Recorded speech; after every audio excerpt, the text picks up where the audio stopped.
I remember the day they came, not as a whisper on the wind or a shadow in the distant sea, but as a monstrous, undeniable presence.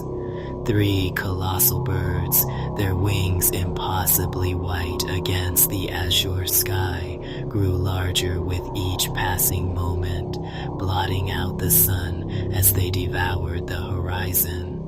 We, the Carib people, had never conceived of such leviathans, nor the pale bearded men who swarmed upon their decks. Their eyes, when they finally landed, held a hunger I had never witnessed in any creature of our jungle, a cold, calculating avarice that promised only consumption. My name is Ayana, and I was young, barely a woman, when the world, as I knew it, was not merely shattered, but devoured whole. They landed with a roar that was not of man, but of metal and fire. Their strange, hard skins glinted under our innocent sun, reflecting a cruel light. We watched from the dense embrace of the jungle, hidden, terrified, our hearts beating a frantic rhythm against the ancient trees. But fear, I quickly learned, was a flimsy shield against such an invasion. They were many, an endless tide of them, armed with sticks that spat thunder and death. My village, once a symphony of laughter, ritual, and the gentle hum of life, became a discordant shriek, a hunting ground where the prey had no claws, no fangs, only desperate, futile flight. I was not fast enough. The jungle, my lifelong protector, betrayed me in my panic.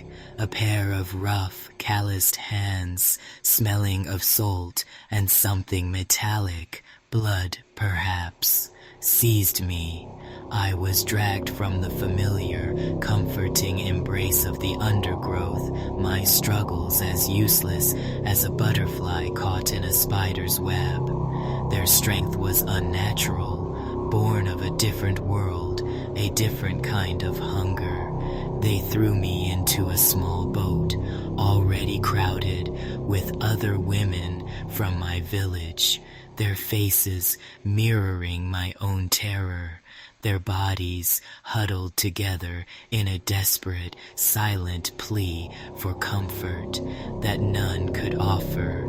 The air was thick, suffocating, with the stench of their foreign bodies, their sweat, and the coppery tang of fear, a scent that would forever cling to my memory. Then he came, a man with a smile that was not a smile, but a baring of teeth, his eyes raking over me as if I were a piece of meat on a butcher's block. He was one of the Admiral's men, they whispered, a man of importance in their strange hierarchy. He pointed at me, a possessive gesture that chilled me to the bone, and I was pulled from the boat, my heart pounding a frantic drum against my ribs, a trapped bird fluttering against the bars of its cage. I was taken to his cabin, a dark, cramped space that reeked of stale wine, unwashed bodies, and something else, something sweet and cloying, like decay. He tore at my simple clothing, his intentions as clear as the tropical sky, yet utterly alien to my understanding of human interaction. I fought, clawing at his face, my nails tearing at his skin, leaving crimson trails on his pale flesh. He roared, a sound of pure, animalistic rage, a sound that would haunt my nightmares for years to come. And then the rope came down. Again and again it lashed against my skin, each strike a searing brand, a burning declaration of ownership. leadership. The pain was immense, a white-hot agony that consumed my senses, but the humiliation, the utter violation of my spirit was a wound that cut deeper than any whip. I screamed, a primal sound torn from the deepest part of my throat, a sound that echoed the screams of my people, unheard, unheeded, swallowed by the vast, indifferent ocean. He continued until my body was numb, a canvas of purple welts and broken skin, my spirit fractured but not entirely broken. When he was done, he looked at me with a perverse satisfaction, a glint in his eye, as if he had tamed a wild beast. He spoke in his harsh, guttural tongue, words I did not understand, but the meaning was clear in his triumphant gaze. I was his, a prize, a plaything, a piece of property. He even chuckled, a dry, rasping sound, and through the haze of pain I heard the interpreter's trembling voice translate his final, chilling pronouncement. You would have thought she had been brought up in a school for whores. A school for whores, he said, as if my screams were merely a performance. My agony, a lesson in obedience, and I knew with a chilling certainty that settled deep in my bones that my life, my very being, was no longer my own. The horror, I realized, had only just begun its slow, agonizing dance, and the worst part, he seemed quite pleased with his new acquisition, a connoisseur perhaps of broken spirits, but a delightful hobby for a man of God, wouldn't you agree? The Price of Disobedience. My name is Ka'ana, and the memory of that day is etched into my soul with a branding iron of ice. The pale men arrived, not as guests, but as a plague. Their faces were chiseled from stone, their eyes like chips of obsidian, cold, unfeeling, and reflecting only their own twisted desires. They demanded tribute, a river of gold that we, the Taino, simply did not possess in the quantities their insatiable greed craved. Our lives had always been a delicate dance with the land, taking only what was given, living in harmony. But these newcomers, they were a discordant shriek in the symphony of our existence, their hunger a bottomless pit that swallowed everything in its path. They spoke of God and King, but their actions spoke only of gold and blood. There had been an incident at the river, a trivial misunderstanding, they called it. Our people, unfamiliar with their monstrous beasts that snorted fire and their heavy, clanking armor, had not been quick enough to assist them in crossing a shallow ford. A moment of confusion, a slight delay, and to them it was an act of cosmic defiance, a challenge to their divine right to dominate. They had already shown us their capacity for cruelty, beheading our revered leaders for an attack we had not instigated, an act of desperate, futile resistance by those who had already lost everything but their breath. It seemed their concept of justice was as foreign and brutal as their weapons.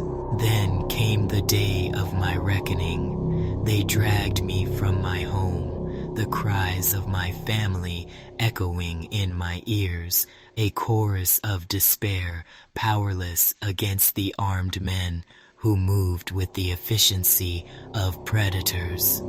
They brought me to the very heart of our village, where all could see, where all could bear witness to the spectacle of their power.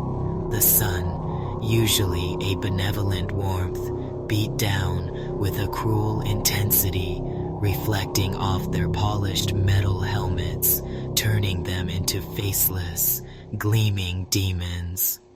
My heart hammered against my ribs, a frantic drumbeat of terror, a desperate plea for escape that went unheard. I saw the fear in the eyes of my people, their faces edged with a horror that mirrored my own, their silence a testament to their utter helplessness. It was a performance, a macabre play, and I was the unwilling star. One of them, a man named Ojeda, stepped forward. His eyes were devoid of mercy, his mouth a thin, cruel line, a predator surveying its trapped prey. He spoke in their harsh, guttural tongue, words that were translated by a trembling interpreter, words of punishment, of an example to be made. "Let this be a lesson," the interpreter choked out, his voice barely a whisper, to those who would defy the admiral. Then he gave the order. I felt the cold steel against my ear, a sharp, searing pain that ripped through me, a sound like tearing cloth, but it was my flesh. A scream tore from my throat, raw and guttural, as the blade severed flesh and cartilage. The world spun, a dizzying kaleidoscope of pain and terror, the sky and earth merging into a blur of agony. I fell to my knees, clutching my head, the warm, sticky blood flowing between my fingers, a grotesque offering to their god of conquest. They did the same to the other ear, a mirror image of agony, a symmetrical mutilation. The physical pain was unbearable, a fire consuming my senses, but the shame, the public defilement, the stripping away of my identity was a wound that cut deeper than any blade, a wound that would never heal. I looked up, my vision blurred with tears and blood, and saw the terror in my people's eyes, a terror that would ensure their obedience. This was their message, delivered with surgical precision: obey or suffer, a fate worse than death.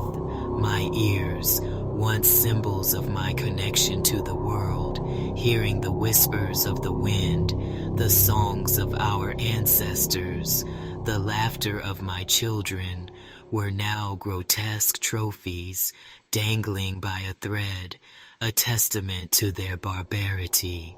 I was a living warning, a silent scream in the heart of my village, a monument to their twisted sense of order.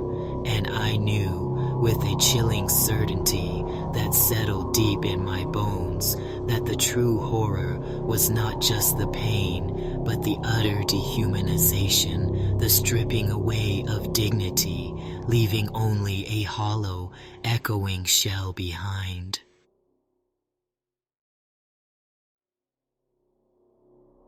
They left me there, a bleeding, mutilated mess, a perfect example, and I thought, with a grim, bitter humor, that at least now I wouldn't have to listen to their incessant demands for gold.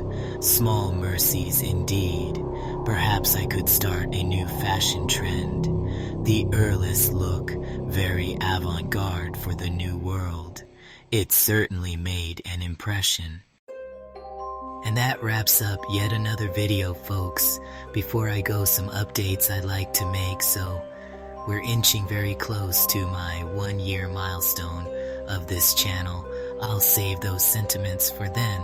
But yeah, and then also roughly a week or so from that date also marks 1 year since I uploaded my first video on this channel. Time sure flies. But anyway, hope you enjoyed the video, and until the next time, we're always watching.